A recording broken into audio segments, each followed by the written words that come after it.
Hello students, नमस्कार। आप सभी लोगों का स्वागत है हमारे यूट्यूब चैनल एजुकेशन जंक्शन में। मेरा नाम है बच्चों अमृत शर्मा। आज की इस वीडियो में हम बात करेंगे क्लास 10 मैथ्स मैराथन, जिसमें कि मैं आपको real numbers, polynomial, quadratic equation and trigonometry के बहुत जबरदस्त क्वेश्चन कराऊंगा, जिसमें कि आपके क्वेश्चन एनसीईआरटी के होंगे, एनसीईआरटी एग्जांपल्स होंगे और जो प्रीवियस ईयर्स में जो क्वेश्चन आ चुके हैं उन सभी क्वेश्चंस को आज मैं इस वीडियो में आपको बताऊंगा। आप सभी स्टूडेंट्स इस वीडियो को हमारी बहुत ध्यान से देखेंगे और आप मान के चलिए स्टूडेंट्स, मैं आपको जो भी क्वेश्चंस इस वीडियो में कराऊंगा वो क्वेश्चन आपके 100 to 10% आपके इस बार के बोर्ड एग्जाम में 100% पूछे जाएंगे, क्योंकि ये मैं जो भी क्वेश्चंस आपको कराऊंगा वो एक से एक बढ़कर क्वेश्चंस होंगे।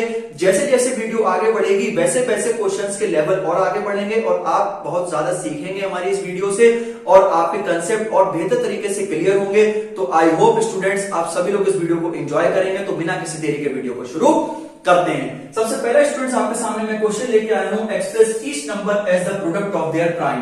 कि आपके पास अगर कोई नंबर दे रखा है तो आप उसको प्राइम फैक्टर में कैसे लिखेंगे। जाहिर सी बात है स्टूडेंट्स, आपको प्राइम फैक्टर्स पता होंगे कि प्राइम फैक्टर या प्राइम नंबर्स ऐसे नंबर्स होते हैं जिनके सिर्फ और सिर्फ दो फैक्टर होते हैं, एक वो खुद और एक 1। तो आपके सामने जो नंबर लिखा हुआ है स्टूडेंट्स 140, तो इसका स्टूडेंट्स आप सिंपल सा प्राइम फैक्टराइजेशन मेथड से इसको सॉल्व कर सकते हैं। 2 से आप इसको कैंसिल करेंगे 70, 2 से आप इसको कैंसिल करेंगे स्टूडेंट्स 35, फिर 5 से आप इसको कैंसिल करेंगे 7, फिर 7 से आप इसको कैंसिल करेंगे 1। ठीक, प्राइम फैक्टर्स का मतलब या प्राइम नंबर्स का मतलब क्या होता है कि ऐसे नंबर जिनके सिर्फ और सिर्फ दो फैक्टर हो, एक तो वो खुद हो और एक क्या हो, 1 हो।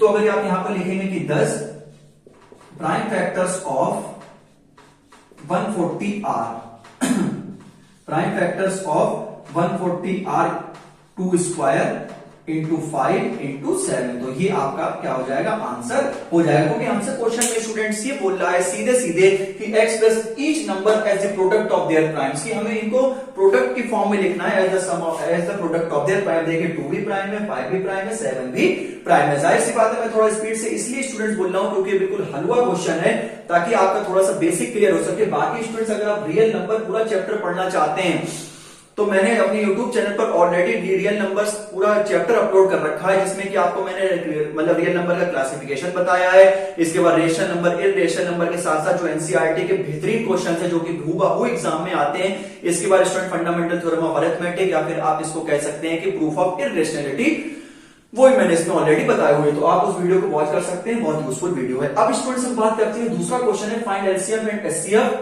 and verify that LCM into HCF बराबर the product of two numbers, and numbers आपके सामने, आप इनको पेयर्स भी बोल सकते हैं 26 and 91। तो स्टूडेंट्स ऐसे क्वेश्चन को सॉल्व करने के लिए आप सबसे पहले यहां पर आपको दो नंबर दिए रखे गए होते हैं। इसमें से आप जो बड़ा वाला नंबर होता है उसको 91 कह दीजिए, जो बड़ा वाला नंबर होता है उसको आप मेरे भाई 26 कह दीजिए, क्योंकि जो बड़ा नंबर होता है उसको हम ए मानते हैं और जो छोटा नंबर होता है उसको हम बी मानते हैं। ठीक, उसके बाद लगे हाथों आपके सामने जो पेयर दे रखा हो उसका आप लगे हाथों प्राइम फैक्टराइजेशन कर दीजिए।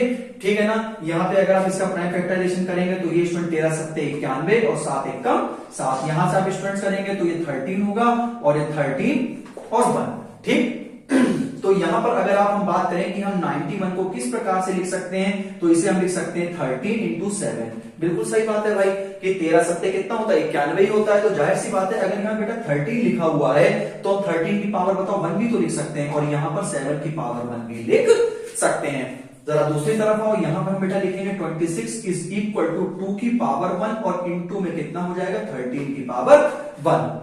बिल्कुल सही। अब एक बात बताओ यहां पर 13 है, यहां पर 7 है, क्लियर है, यहां पर 13 है, यहां पर 7 है और यहां पर भी 13 है। बताओ इसमें 2 तो है नहीं, तो बताओ बेटा 2 की पावर 0 तो लिख सकते हैं। हाँ भाई बिल्कुल लिख सकते हैं, जाहिर सी बात है। यहां देखो यहाँ 2 भी है, 13 भी है, लेकिन यहाँ 7 नहीं है, तो बताओ 7 नहीं है तो हम 7 बना तो सकते हैं, 7 की पावर 0 लिख सकते हैं। अभी मैं आपको बताऊंगा ऐसा मैंने क्यों करा है। जब बेटा एलसीएम का फॉर्मूला लगाते हैं, ठीक है, जब हम एलसीएम का फॉर्मूला लगाते हैं तो उसमें बेटा लिखते हैं कि प्रोडक्ट ऑफ ग्रेटेस्ट पावर। ठीक है ना, प्रोडक्ट ऑफ ग्रेटेस्ट पावर। कि भाई हम जब एलसीएम निकालते हैं तो वैसे एलसीएम का मतलब होता है लोएस्ट कॉमन मल्टीपल, लेकिन यहां पर उल्टा होता है, प्रोडक्ट ऑफ ग्रेटेस्ट पावर। तो यहां पर आप देख लीजिए कि पावर ग्रेटेस्ट 2 की कितनी है भाई मेरे 1 है।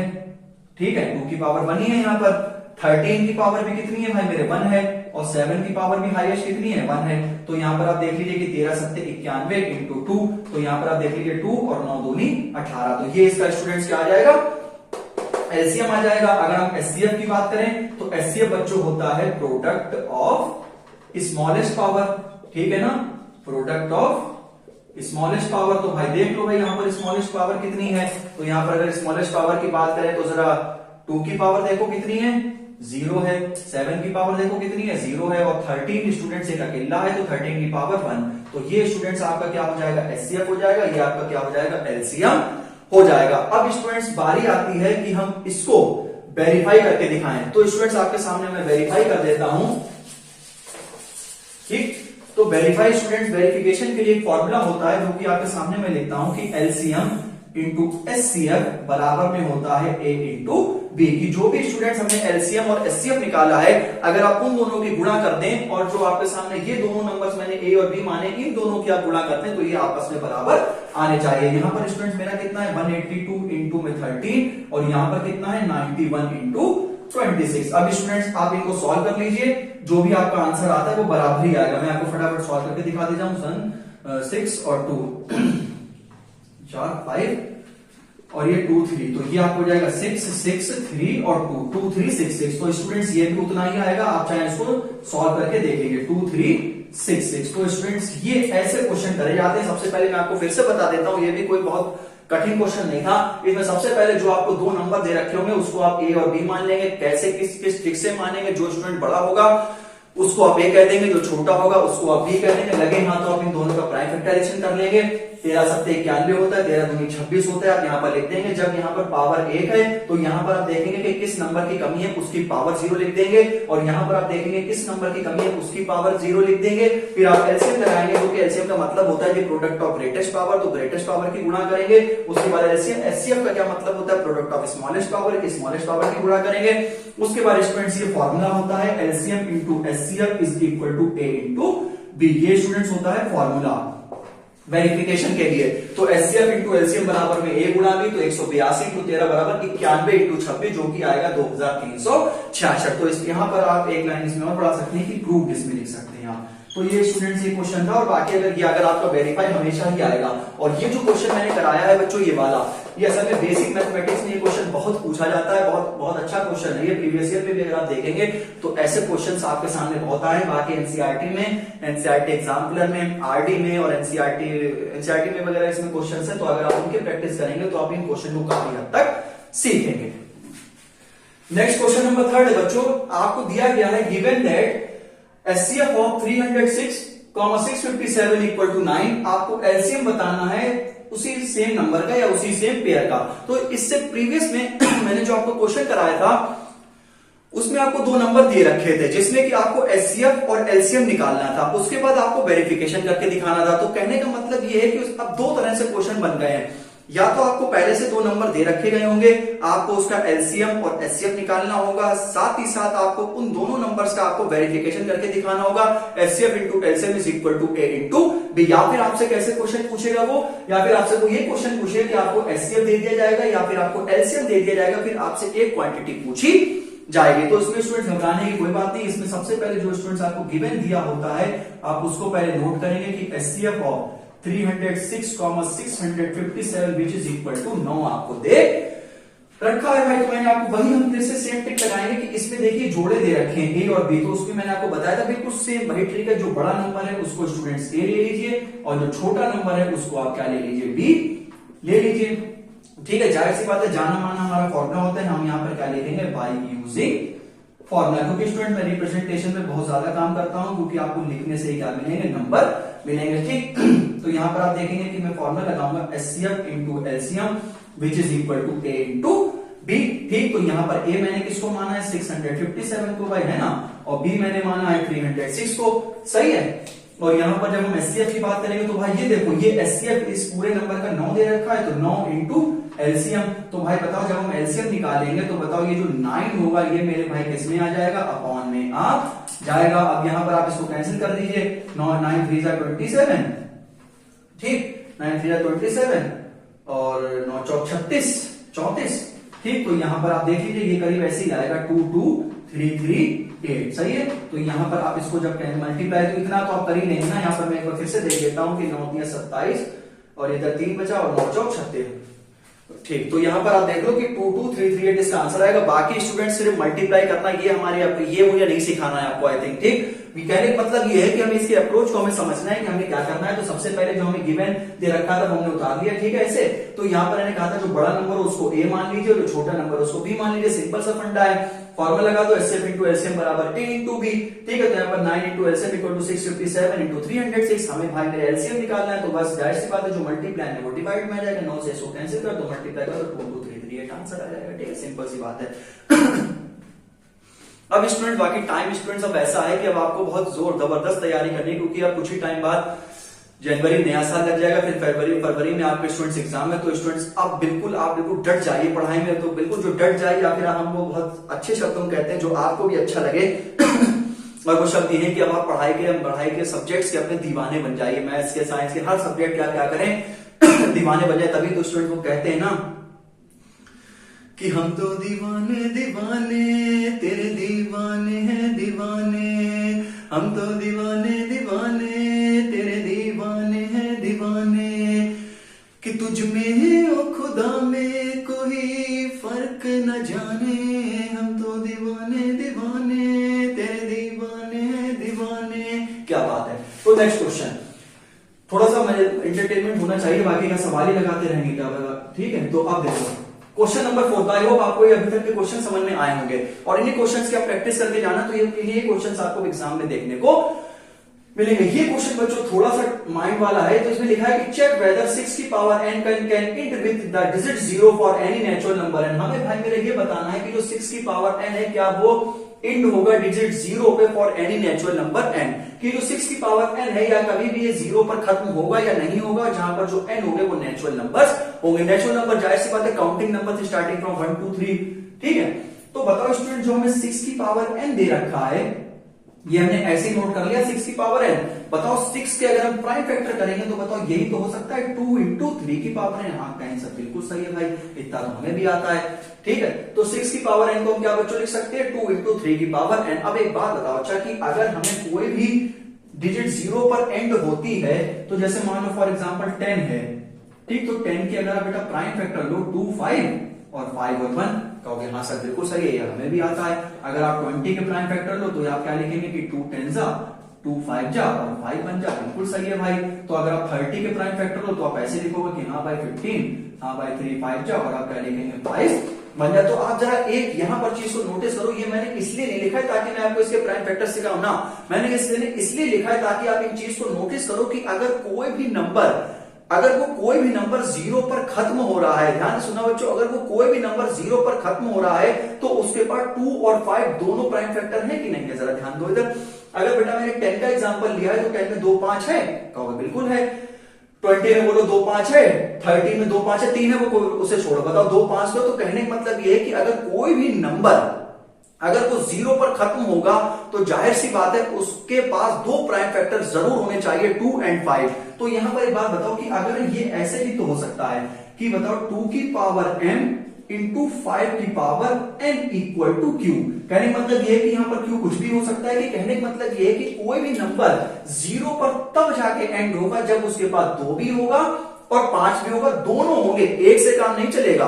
अगर 2 भी उसके पास प्राइम फैक्टर होगा और 5 तभी तो 5 2 कितना होगा 10 हो जाएगा, तभी जो उसका लास्ट वाला नंबर होगा वो 0 पे आएगा। एक बार हम बहुत शुद्ध शब्दों में आपको बता दें कि कोई भी नंबर अगर 0 पर एंड होता है तो उसके पास 2 तो होना ही चाहिए, साथ ही साथ 5 भी होना चाहिए। तो आप यहां पे क्या लिखेंगे कि सिंस एवरी नंबर, इसको बच्चों लिख लीजिएगा कि since every number can and with digit 0 if it contains both 2 and 5 as their prime factor। ठीक है, लिखेंगे आप कि the number each and every number end with digit 0 if it contains 2 and 5 both as the prime factors, but in this case there is only a common factor 2, therefore we can say that 6 की power n cannot end with digit 0, क्योंकि बेटा 6 की power n के पास 2 तो बेहद है लेकिन इसके पास 5 नहीं है, तो 5 होना चाहिए इसको 0 बनाने के लिए, तो इसलिए 6 की पावर n कभी भी 0 पर खत्म नहीं होगा। इसी के साथ साथ मैं आपको एक क्वेश्चन घर के लिए देता हूं कि आप 4 की पावर n का एक्सप्लेनेशन बताएंगे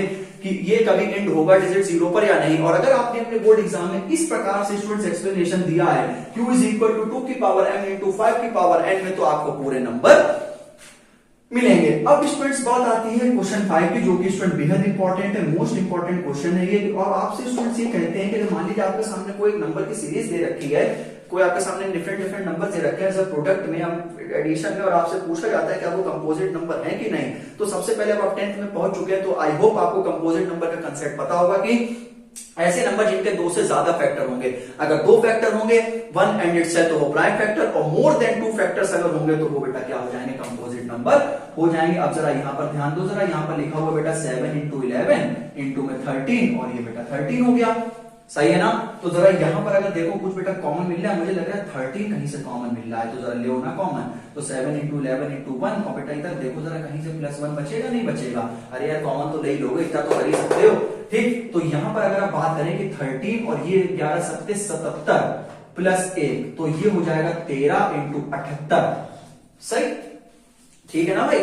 13 इंटू 78। एक बार फिर से देखो कि मेरे सामने ये सारे नंबर्स लिखे हुए हैं, मैंने क्या करा 7 11 13 इंटू 13 वो 11 इंटू 13 प्लस 13, मैंने क्या करा 13 को कॉमन ले लिया, यहां से 7 बचा, गुणा का निशान ये लगा, 11 ये लिखा, और यहाँ पे 13 बाहर आ गया 1, और ये 13 बाहर आ गया 1। तो 11 7 का कितना होता है 77, और 77 प्लस 1 कितना होता है 78। अब एक बात बताओ कि दो फैक्टर हुए, क्या मैं इसके संग गुणा में 1 लिख सकता हूँ? हाँ भाई सर आप बिल्कुल लिख सकते हो। तो जरा इसके फैक्टर चेक कर लो, 1 2 3। तो अब एक बार बताओ, क्या इस जो आपके सामने नंबर लिखा है क्या इसके दो से ज्यादा फैक्टर हैं? आप कहेंगे जी हाँ बिल्कुल है। तो बस ये में चाहिए था, आप इन तीनों नंबर की गुणा करा के नहीं लिखेंगे, आप ये नहीं लिखेंगे कि 13 इंटू 78 आपने गुणा करा दिया, गलत हो जाएगा।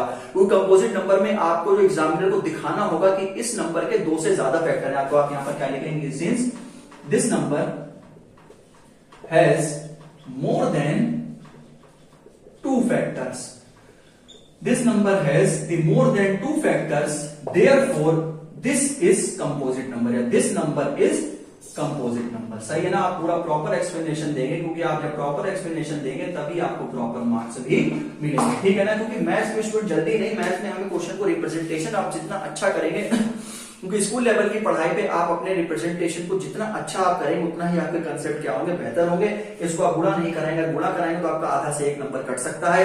इसमें आप स्टूडेंट्स आप एग्जामिनर को दिखाएंगे कि हमने यहाँ पर 2 से ज्यादा फैक्टर को ओरिजिनेट करके दिखाया है, और ऐसे नंबर जिनके बच्चों 2 से ज्यादा फैक्टर होते हैं वो बेहद वो मतलब वास्तव में कंपोजिट नंबर होते ही होते हैं। तो यहाँ पर इसके 2 से ज्यादा फैक्टर आ गए तो इसमें क्या हो जाएगा, कंपोजिट नंबर हो जाएगा। ऐसे कुछ क्वेश्चंस एनसीईआरटी में भी हैं, आप आरडी में भी देखेंगे। अगर बस उसमें क्या होगा, कोई एक ऐसा नंबर होगा बस उनको कॉमन निकाल लेना, ये जो बीच का जो स्क्वायर ब्रैकेट का होगा इनको गुणा कर लेना, फिर 1 से मल्टीप्लाई कर देना, बस सीधा आपका कंपोजिट नंबर छप के आ जाएगा। फिर आप वहां पर लिख देना कि this number has more than 2 factor, therefore this number is composite number। जाहिर सी बात है, 2 से ज्यादा फैक्टर अगर किसी नंबर के होते हैं, more than 2 factors known as composite number। बाकी मैं सब बता चुका हूं अपने लेक्चर में, अगर आप वो 1 घंटे की वीडियो अगर हमारी देख लेते हैं तो स्टूडेंट्स आपको बेहद ये रट से जाएंगे क्वेश्चन। और ये मैं सिर्फ बार बार इसलिए करवा रहा हूं, बाकी बच्चों ये क्वेश्चंस आते ही आते हैं, बाकी मुझे कोई शौक नहीं है। जब आप अपना बोर्ड एग्जाम आपका होगा, आप अपनी आंखों से देख लीजिएगा बच्चों के, अगर ये क्वेश्चन ना आए तो आप हमसे कह देना। बाकी और वीडियोस तो मैं लाता ही रहूंगा।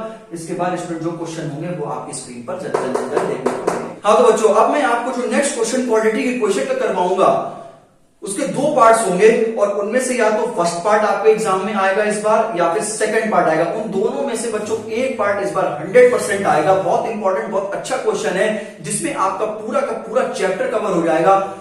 तो उस क्वेश्चन को हम लोग सॉल्व करेंगे। सबसे पहले आपके सामने लिखा है फाइंड द वैल्यूज ऑफ के। हमें भाई वैल्यू बतानी है कि for each of the following quadratic equation so that they have 2 equal roots. ठीक है भाई, कहोगे कुछ समझ में नहीं आया तो भाई कहोगे हम भी समझाते हैं। तो इसमें हमें जो आपके सामने की इक्वेशन दे रखी है, इसमें हमको बच्चों के की वैल्यू बतानी है। हम उस इक्वेशन को सबसे पहले देखते हैं कि भाई 2x² प्लस kx प्लस 3। तो इसमें बेटा आप एक बार जरा ध्यान दो कि इसमें जो x की हाईएस्ट पावर है, x की हाईएस्ट पावर को हम क्या कहते हैं, डिग्री। कि जो वेरिएबल की जो सबसे हाईएस्ट पावर होती है वही उसकी डिग्री हो जाती है। तो यहां पर इसकी हाईएस्ट पावर 2 है, तो इसका मतलब इसके 2 रूट्स आएंगे। ठीक है, जितनी वेरिएबल की हाईएस्ट पावर होती है उतने उसके क्या आते हैं, रूट्स आते हैं। तो इसकी हाईएस्ट पावर कितनी है, 2, इसका मतलब इसकी डिग्री क्या हो गई, 2 हो गई। तो ऐसी इक्वेशंस जिनकी डिग्री 2 होती है उनको हम क्वाड्रेटिक इक्वेशन बोलते हैं। अब समझ में आ गया होगा। बाकी स्टूडेंट्स अगर आप सिर्फ और सिर्फ क्वाड्रेटिक इक्वेशन पढ़ना चाहते हैं कि सिर्फ और सिर्फ क्वाड्रेटिक इक्वेशन क्या है, इसका फिजिकल सिग्निफिकेंस क्या है, तो इसकी भी वीडियो मैंने अपने यूट्यूब चैनल पर 17 मिनट की बना रखी है। बहुत यूजफुल वीडियो है आप सभी स्टूडेंट्स के लिए। अगर आप उस वीडियो को देखते हैं तो आपका क्वाड्रेटिक इक्वेशन का बेसिक से लगाकर एडवांस तक सब क्लियर हो जाएगा। तो आप चाहे तो उस वीडियो को भी देख सकते हैं, हमारे प्लेलिस्ट में ऑलरेडी पड़ी हुई है वो। तो स्टूडेंट्स अब मैं बात करता हूं कि जो क्वाड्रेटिक इक्वेशन की जो स्टैंडर्ड फॉर्म होती है आप उससे कंपेयर करेंगे इस इक्वेशन को। तो आप लिखेंगे ऑन कंपेयरिंग विद, मैं आपको बता देता हूं क्वाड्रेटिक इक्वेशन की स्टैंडर्ड फॉर्म जो होती है बच्चों ax² plus bx plus c equal to 0। इससे आप इक्वेशन नंबर 2 कह देंगे। क्यों हमने इस इक्वेशन से पर्टिकुलर इक्वेशन को कंपेयर करा, क्योंकि बच्चों इस वाली इक्वेशन में जो आपके सामने ax² plus bx plus c लिखी है, ये बच्चों क्वाड्रेटिक इक्वेशन की स्टैंडर्ड फॉर्म होती है। इस क्वाड्रेटिक इक्वेशन की स्टैंडर्ड फॉर्म से हम कोई सी भी अनदर क्वाड्रेटिक इक्वेशन बना सकते हैं। तो भाई जरा यहां से आप इसको जरा कंपेयर करो तो आप देखिएगा a की वैल्यू बेटा आपके सामने 2 आएगी, b की वैल्यू आपके सामने k आएगी और c की वैल्यू आपके सामने बेटा 3 आ जाएगी। जाहिर सी बात है, सिंपल सी बातें कर लेंगे आप कि आप a की वैल्यू बच्चों 2 आ गई, b की वैल्यू k आ गई, c की वैल्यू 3 आ गई। अब बच्चों हमें रूट्स निकालने हैं, तो रूट्स निकालने के लिए बेहतरीन सब फॉर्मूला होता है जिसको हम डिस्क्रिमिनेंट कहते हैं। तो b की वैल्यू बच्चों क्या होती है, b² माइनस का 4।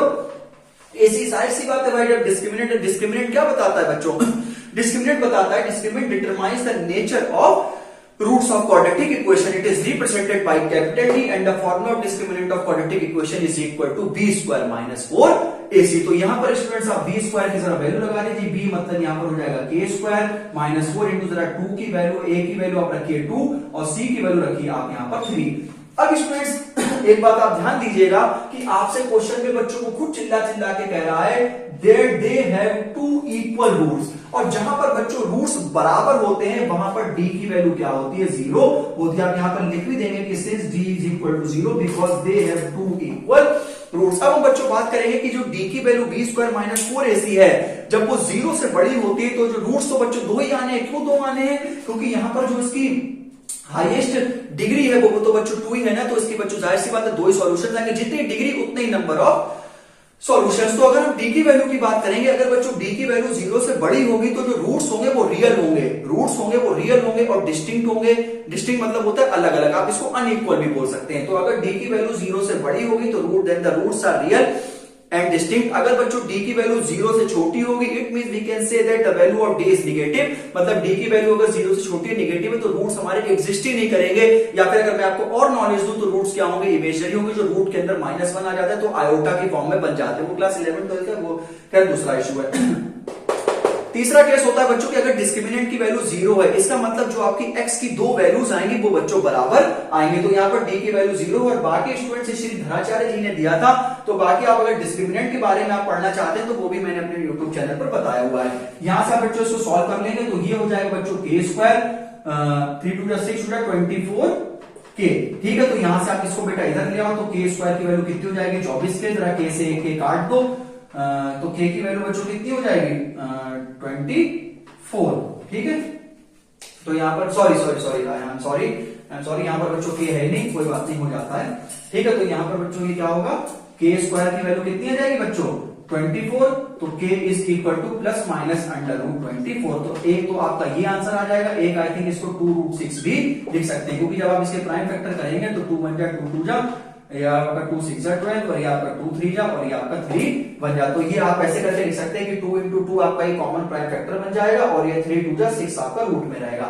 तो k की वैल्यू ये आपकी आ गई है, k equal two plus minus 2√6। अगर आप k की वैल्यू प्लस माइनस √24 भी छोड़ते हैं तो भी बच्चों आपको पूरे नंबर मिलेंगे। कहने का मतलब ये मैं आपको फिर से बता देता हूं, क्योंकि या तो ये क्वेश्चन पेपर में आएगा या तो ये क्वेश्चन पेपर में आएगा। जाहिर सी बात है इन दोनों के अलावा कोई क्वेश्चन नहीं आएगा। ठीक, तो इसमें आप a की वैल्यू 2, b की वैल्यू k, c की वैल्यू 3, d की वैल्यू आप यहां पर बच्चों लगा देंगे b² माइनस 4। इससे d की वैल्यू बच्चों 0 है, क्योंकि यहां पर जब दोनों रूट्स आपस में बराबर होते हैं तो d की वैल्यू हम 0 लगाते हैं। तो b² मतलब k² माइनस का निशान ऐसा है 4 ऐसा है, a की वैल्यू आपके सामने ये मैंने 2 रखी है, c की वैल्यू आपके सामने मैंने 3 रखी है। तो k² ऐसा है 3 दूनी 6 चौक 24। तो k² इक्वल टू 24। तो कोई इक्वल टू जब स्क्वायर हटता है तो भाई प्लस माइनस साइन आता है, रूट भी आता है। तो प्लस माइनस जब मैंने इसके प्राइम फैक्टर किए तो ये देखिए मतलब पेयर बन गया, तो बाहर आ गया 3 2 जा 6, ये रूट में। तो जाहिर सी सिंपल सा है।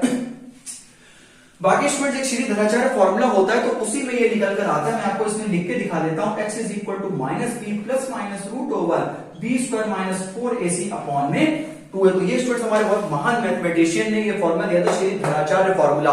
उनका नाम स्टूडेंट धराचार्य जी था, तो उन्होंने अपने नाम पर ये फॉर्मूला दिया था जिसको हम लोग सीधी धराचार्य फॉर्मूला बोलते हैं। और इसका जो नाम है चैप्टर का वो स्टूडेंट्स क्वाड्रेटिक इक्वेशन है। तो इस फॉर्मूले को हम लोग क्वाड्रेटिक फॉर्मूला के नाम से भी जानते हैं। तो यहां पर x equal to minus B plus minus root over जो बी स्क्वायर माइनस 4ac, इसी को बेटा हम लोग डिस्क्रिमिनेंट कहते हैं। अब स्टूडेंट्स हम थोड़ा सा और नॉलेज की बात करें तो ये इसका फॉर्मूला भी स्टूडेंट मैंने बिल्कुल डेराइव करके डेरिवेशन आपको मैंने अपने यूट्यूब चैनल पर दिया हुआ है। अगर आप इसका डेरिवेशन सीखना चाहते हैं या आपके नॉलेज के लिए, बाकी पेपर में आपके कभी जीवन में नहीं आएगा कि आप सीधी धराचार्य फॉर्मूला प्रूफ करके दिखाएं, लेकिन आपकी नॉलेज के लिए मैंने बता रखा है कि इस फॉर्मूले को प्रूफ कैसे किया जाता है। वो भी स्टूडेंट इस इक्वेशन से ही आ जाता है, वो स्टूडेंट्स आप देख सकते हैं। तो खैर वो हमारा इतना इशू नहीं है, अगर आप चाहें तो देख सकते हैं, बाकी आपकी इच्छा है। तो स्टूडेंट्स ये आपके सामने दूसरा क्वेश्चन है। तो ये वाला जो क्वेश्चन है ये स्टूडेंट्स आता है क्योंकि ये स्टूडेंट्स एग्जामिनर क्या करता है, बच्चों को फंसाने की कोशिश करता है। इसमें वो सीधा सीधा इक्वेशन दे देता है, बच्चा कंपेयर कर लेता है, डी बराबर बी स्क्वायर माइनस 4ac लगा देता है, इक्वल रूट्स होते हैं तो डी की वैल्यू 0 रख देता है। मैं इतना फास्ट बच्चों इसलिए चल रहा हूं ताकि क्योंकि अभी टाइम नहीं है ज्यादा, ठीक है, क्योंकि अब स्टूडेंट्स आपके सब पढ़े बैठे हैं। तो अगर मैं भी आपको बच्चों को एक एक चीज अगर बताने लगूं, क्योंकि ये मैराथन है तो इसमें थोड़ी सी स्पीड बच्चों मेरे भी होनी चाहिए। तो इसमें स्टूडेंट्स अगर आप ध्यान देंगे तो इसको आप सॉल्व कीजिए तो ये हो जाएगा बच्चों kx स्क्वायर, भैया मल्टीप्लाई तो करा ही लोगे मेरे भाई, ये हो जाएगा बच्चों kx स्क्वायर और ये हो जाएगा बच्चों माइनस का 2kx, ये हो जाएगा मेरे बेटे प्लस का 6 इक्वल टू 0। ठीक, ये क्वेश्चन 1 और 2 क्यों दे रहे हैं, तो भाई दूसरा क्वेश्चन है, ठीक है ना। तो यहाँ पर आप देख लो बेटा kx स्क्वायर, यहाँ पर आप देख लो 2kx, यहाँ पर बेटा plus 6 equal to 0।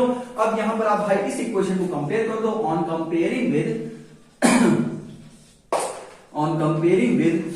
standard form of quadratic equation which is given by ax square plus bx plus c equal to 0. Then we get the values of a, b and c. A is equal to k, b is equal to minus 2k and the value of c is constant, that is c equal to 6. सही है ना।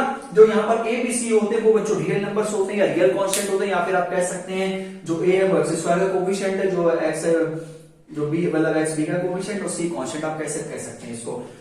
अब वही बात है कि भाई d बराबर क्या लगा दो बी स्क्वायर माइनस 4 ऐसे लगा दो। अब तो भाई सीख गए हो, तो बाकी आप लोग जो होशियार बच्चे वो फिलहाल सीखे हुए भी होंगे। तो भाई d की वैल्यू यहाँ पर 0 बिल्कुल लगा सकते हैं भाई, क्यों नहीं लगा सकते, क्यों, क्योंकि यहाँ पर जो हमारे रूट्स होंगे वो बच्चों क्या होंगे, रियल तो है ही, साथ ही साथ इक्वल है। जरा b की वैल्यू रखो क्योंकि माइनस का है तो मैं स्क्वायर ही लगा देता हूँ सीधे, और ये हो जाएगा 4 इंटू के इंटू 6। तो ये बच्चों हो जाएगा मेरे बेटे 4k स्क्वायर, ये बच्चों हो जाएगा 24 के, क्योंकि यहाँ पर k है तो यहाँ पर 24 के आएगा। बाकी 0 आपका यहाँ पर बच्चों चल ही रहा है, ठीक है ना। यहाँ पर इस 24k को उधर ले आओ तो 4k square which is equal to कितना हो जाएगा 24k। इस केस से 1k कट जाएगा बच्चों, 4k इक्वल टू 24, तो ये हो जाएगा 4 4 6 24। तो k की वैल्यू बच्चों कितनी आ गई है, 6 आ गए। तो हमने यहाँ पर बच्चों k की वैल्यू 6 निकाल ली है, और यहाँ पर मैंने बच्चों k is equal two plus minus 2√6 निकाला था, वो इस वाले क्वेश्चन का था। मैं ये क्वेश्चन इसलिए लेकर आया हूं ताकि आप कहीं ये ना कहने कि मैं इतनी देर से रियल नंबर के क्वेश्चन को ही करा रहा था। तो ये क्वेश्चन स्टूडेंट बहुत अच्छा क्वेश्चन है। बाकी क्वाड्रेटिक इक्वेशन में बच्चों कुछ और स्प्लिटिंग मिडिल टर्म वाले क्वेश्चन है तो उनको कराने का कोई फायदा नहीं है। आप बस मतलब आप सीधे पहले और लास्ट वाले नंबर के मल्टीप्लाई करा दे, जो लास्ट वाला साइन हो उसको अगर प्लस का हो तो प्लस करके बीच का नंबर बना दे, माइनस हो तो माइनस करके नंबर बना दे। और बाकी आपको स्प्लिटिंग मिडिल टर्म होता है वो बच्चों छोटा सा क्वेश्चन होता है, बाकी वो तो अगर आ भी जाएगा तो वो आप खुद कर लेंगे। बाकी ये क्वेश्चन में थोड़ा सा यहाँ पर दिमाग लगता है तो वो मैंने आपको बता दिया, या तो ये क्वेश्चन आएगा या तो ये क्वेश्चन आएगा। इन दोनों क्वेश्चंस को आप बहुत अच्छे से प्रैक्टिस करते हो जाएंगे। और अभी तक मैंने जो भी क्वेश्चंस आपको कॉपी में कराए हैं, मैं मानता हूं कि आपने वो क्वेश्चन अपनी कॉपी में नोट भी किए होंगे। इन क्वेश्चन को बच्चों आपको कतई भी छोड़कर नहीं जाना है, और अगर आप हमारे वीडियो में आखिरी तक भी बने रहेंगे तो आप आज इस वीडियो से बहुत कुछ सीख के जाएंगे बच्चों। और इस वीडियो से आपको क्वेश्चन भी देखने को मिलेंगे पेपर में, ये स्टूडेंट मेरा भरोसा है, ये मेरा दावा है, ठीक है ना। नोट करते रहे यहाँ पे। नेक्स्ट क्वेश्चन बच्चों आपके सामने लिखा है, a quadratic polynomial having zeros are minus under root 5.2 and under root 5.2 is। आपको क्वाड्रेटिक पॉलिनोमियल बताना है जिसके आपके सामने 2 जीरोस दे रखे हैं। तो बच्चों अगर हम क्वाड्रेटिक पॉलिनोमियल बताएंगे तो भाई जाहिर सी बात है हमें 2 जीरोस निकालने के लिए एक तो सम ऑफ जीरोस और प्रोडक्ट ऑफ जीरोस। तो 2 जीरोस की बात करेंगे तो सबसे पहले सपोज कर लेंगे कि let 2 zeros are two zeros are alpha and beta. बिल्कुल बेसिक है कि भाई दो जीरोस क्या होते हैं भाई, अल्फा और बीटा ही होते हैं। और कौन कौन से, सम एंड द प्रोडक्ट। तो अगर आप इनका बच्चों पहले सम लेंगे alpha plus beta, that is we can say sum of zeros of polynomial, ठीक है ना। तो यहां पर आप इसको जब अंडर रूट 5/2 और प्लस में अंडर रूट 5/2 करेंगे तो बच्चों ये सीधा सीधा क्या हो जाएगा, जीरो ही हो जाएगा। क्यों? क्योंकि प्लस माइनस से कैंसिल हो जाएंगे। और अल्फा माइनस बीटा की अगर बात करेंगे तो रूट से रूट हट जाएगा और माइनस का 5/2 मेरे भाई आ जाएगा। क्योंकि भाई पॉलिनोमियल में दो जीरोस होते हैं, कौन से होते हैं, अल्फा और बीटा।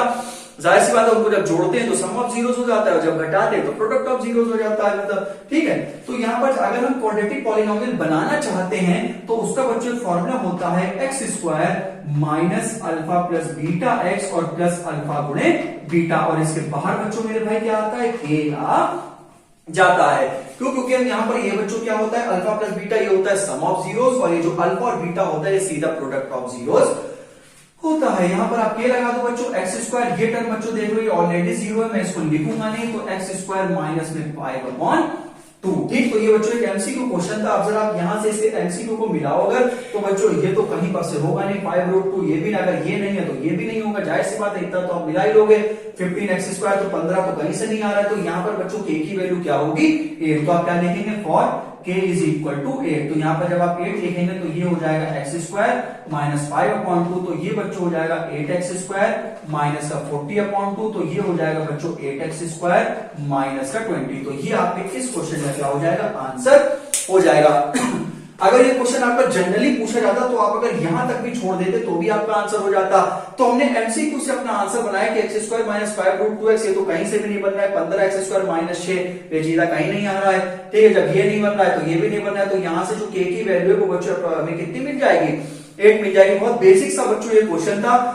सम ऑफ जीरोस में अल्फा प्लस बीटा है और प्रोडक्ट ऑफ जीरोस में क्या हो जाएगा, मतलब सम ऑफ जीरोस में और प्रोडक्ट ऑफ जीरोस में क्या हो जाएगा बच्चों, अल्फा इंटू बीटा हो जाएगा, ठीक है। तो ये बच्चों product of zeros, I am sorry to say, alpha into beta और अल्फा प्लस बीटा, तो सही है ना। तो जब यहां पर फॉर्मूला लगा देंगे एक्स स्क्वायर, ये आपका हो जाएगा सम ऑफ जीरोस, ये आपका क्या हो जाएगा, प्रोडक्ट ऑफ जीरो। जब इनके प्रोडक्ट करेंगे तो रूट से रूट हट जाएगा, माइनस 5/2 आ जाएगा, फिर फॉर्मूला लगा देंगे। अब बच्चों आपके सामने एक और मैं ट्रिग्नोमेट्री का क्वेश्चन लेके आया हूं, ये भी बच्चों सिंपल में प्रीवियस ईयर क्वेश्चन है, तो इसको भी कराना बच्चों बहुत ज्यादा जरूरी है। इस क्वेश्चन में बच्चों में इसको दो तरह से कर सकते हैं।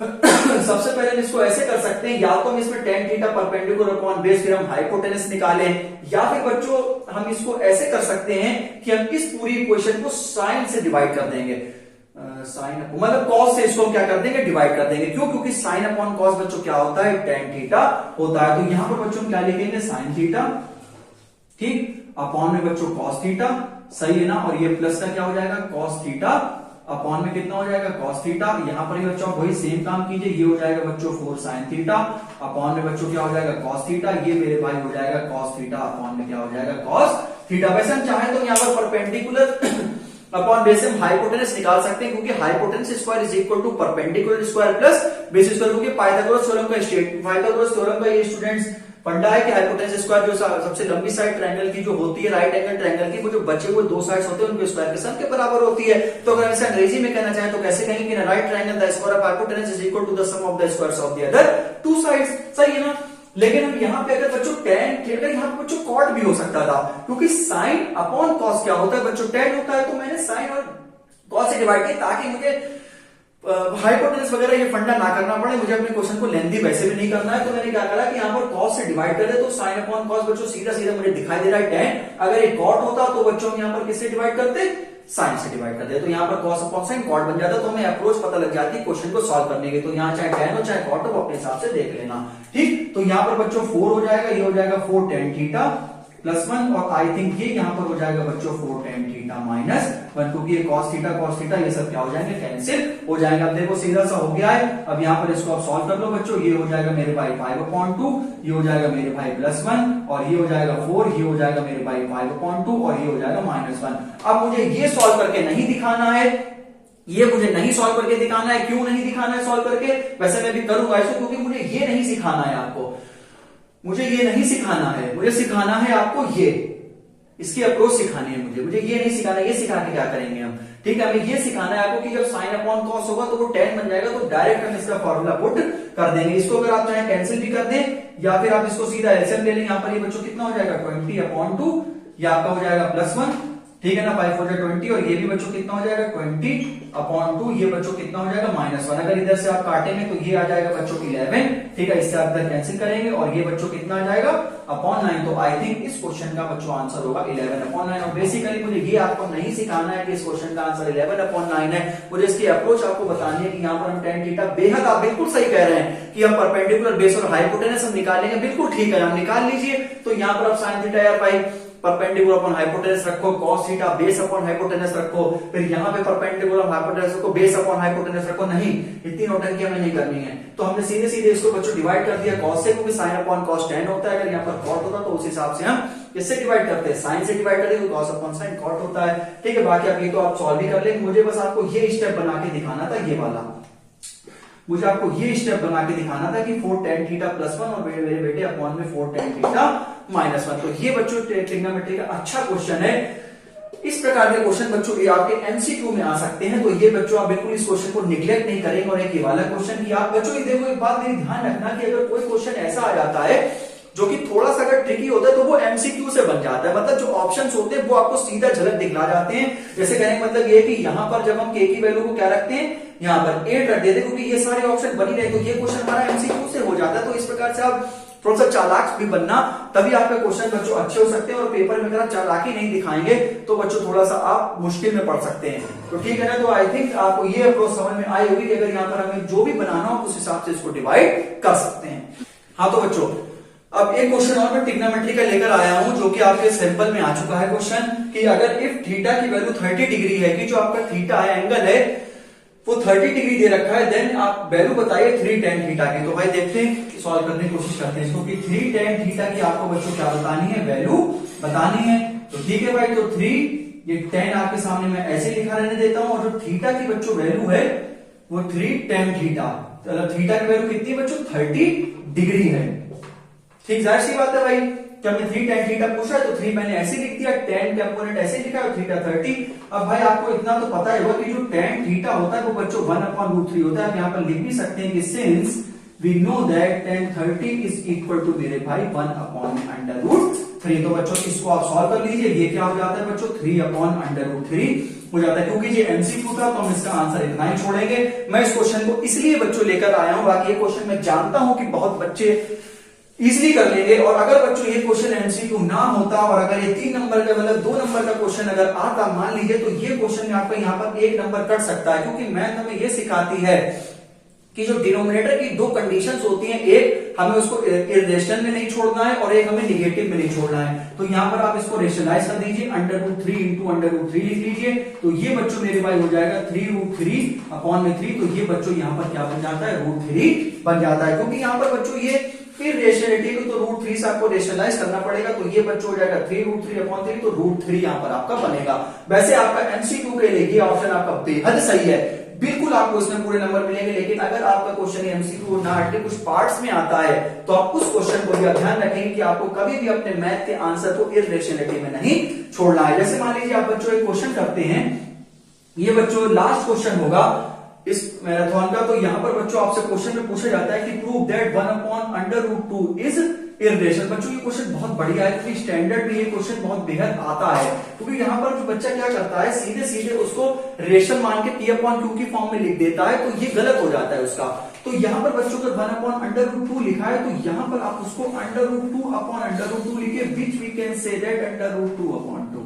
बिल्कुल क्लियर है ना। आपसे क्वेश्चन कैसे पूछा जाएगा, प्रूव दैट 1/√2 इज इरेशनल। अगर आपने ये क्वेश्चन कर लिया तो आप इरेशनलिटी का कोई भी क्वेश्चन कर सकते हैं, टफ से टफ, आसान से आसान। तो यहाँ पर बच्चों जब हम क्या करेंगे, जो हमारा 2/2 होगा इसे हम क्या मानेंगे, इज अ रेशनल नंबर। और जब हम इसको रेशनल नंबर मानेंगे तो √2/2 विच मेरे भाई क्या हो जाएगा, मेरे बेटे P/Q।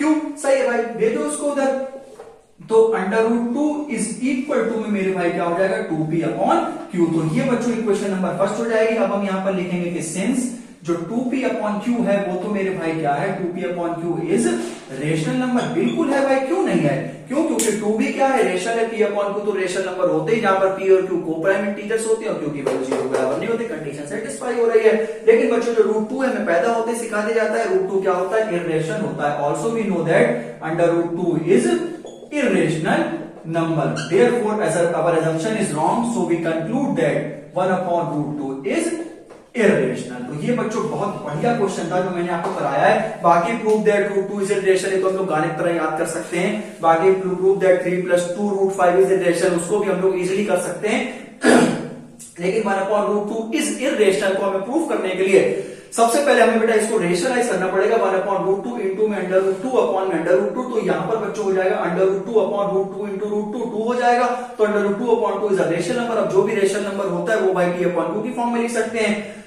हमने इसको उधर भेजा क्योंकि हमें कंपेयर करना था, तो 2p/q हो गया। तो बताओ ये बच्चों रेशनल नंबर है, बेहद है, लेकिन जो √2 है वो क्या इर्रेशनल है, और रेशनल नंबर और इर्रेशनल नंबर को साथ में रखेंगे तो जीत किसकी होती है, इर्रेशनल की होती है। तो भाई जब ये इर्रेशनल है तो पूरा नंबर भी क्या हो जाएगा, इर्रेशनल हो जाएगा। तो बच्चों मैंने आपको इस वीडियो में ऐसे क्वेश्चंस कराए हैं, इन आपको क्वेश्चंस को बिल्कुल भी आपको निगलेक्ट नहीं करना है, बिल्कुल आपको छोड़कर नहीं जाना है।